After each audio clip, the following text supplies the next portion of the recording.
Hey beautiful people, welcome to Our Black is Beautiful.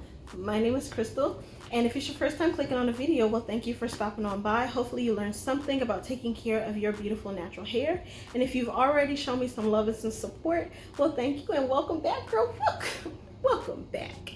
All right, so today we're going to be talking all about porosity. Porosity is one of the most important things in learning to take care of your natural hair, because porosity basically means how your hair absorbs and retains moisture, and moisture is the basis to any healthy hair regimen. Okay, so it's very important that you know your hair porosity. There are three main types of hair porosity: low, medium or normal, and high porosity. All right, so let's start with low porosity. Low porosity basically means that the cuticle on your hair shaft is tightly bound, which makes it difficult for water or moisture to actually penetrate your hair shaft. So what you're going to want to do is you're going to want to use some type of heat, like a hooded dryer or a deep conditioning cap to actually, or just warm water when you're styling or during your wash day, to help open up that cuticle so that your moisture from your products or the water that you're using can actually penetrate your hair shaft.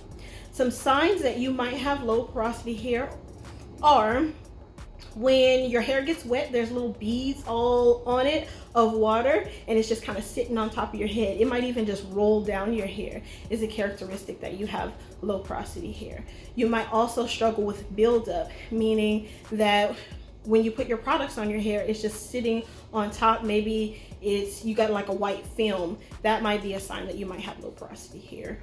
Or it takes forever for your hair to actually get wet. When you get in the shower, it seems like you gotta, wait 5 minutes of it drenching under the shower before it actually gets wet. Other characteristics of low porosity hair is it might take your hair a long time to dry, like 24 hours or more.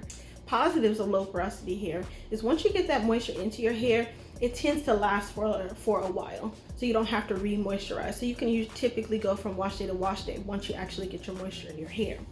Also, styles tend to last longer. Your twist outs, your braid outs last longer, as well as your wash and go if you've moisturized them properly. Products that your hair might respond well to if you have low porosity hair are humectants. Humectants are basically products that draw moisture out of the air. That sounds good, right? So these are products that may contain glycerin or honey. Those are humectants. Other products you might want to try are lightweight products. That way it's easier for them to enter your hair shaft and moisturize your hair. All right, so high porosity hair is basically the opposite of low porosity hair. Instead of the cuticle being tightly bound like it is on low porosity hair, the cuticle is actually raised, making it easy for moisture to get into the hair, but it also makes it easy for it to come out of the hair. Easy in, easy out. So because it's easy in, easy out, you're going to want to take things a step further. So just like low porosity hair would deep condition weekly under a hooded dryer or under a conditioning cap and then apply their leave-in, you're going to want to take it a step further. Apply your leave-in and then apply a cream or a custard on top of that to help layer on that moisture, hopefully trapping some in so it doesn't go out. Good luck. Another helpful tip for high porosity hair is to seal it. You can use an oil like jojoba oil or avocado oil, but for me, I like to use cold aloe vera juice. One, it's a moisturizer, layering on that moisture.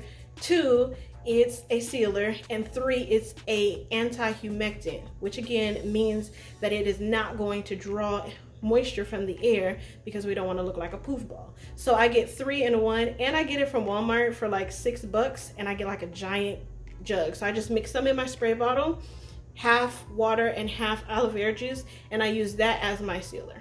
Another tip that I have for high porosity hair is to use protein treatments. I typically use a protein treatment every 3 months. The good thing about protein treatments is it helps to seal those gaps and raise cuticles, so that way we can start to retain some moisture and makes it more easily to retain moisture. A protein treatment that I recommend is the Aflogy 2-step. I typically do that one every 3 months, and in between those 3 months, I deep condition with protein or strengthening deep conditioners. So 1 week I do a moisturizing deep conditioner. The next week I do a protein or strengthening deep conditioner to help my hair retain a moisture protein balance. Characteristics of high porosity hair. When you get in the shower, it gets wet relatively quickly. Within 1 to 2 minutes, your hair is drenching wet. Also, products absorb quickly into your hair. They don't sit on top. Another characteristic is that your hair dries relatively quickly. So high porosity hair is just quick. On the flip side of that, your hair can be frizzy. Because we have raised cuticles with high porosity hair, your cuticles can often tangle into each other, creating single strand knots. Nope, nobody likes single strand knots. So do your protein treatments to help lower that cuticle, okay? And pre-poo.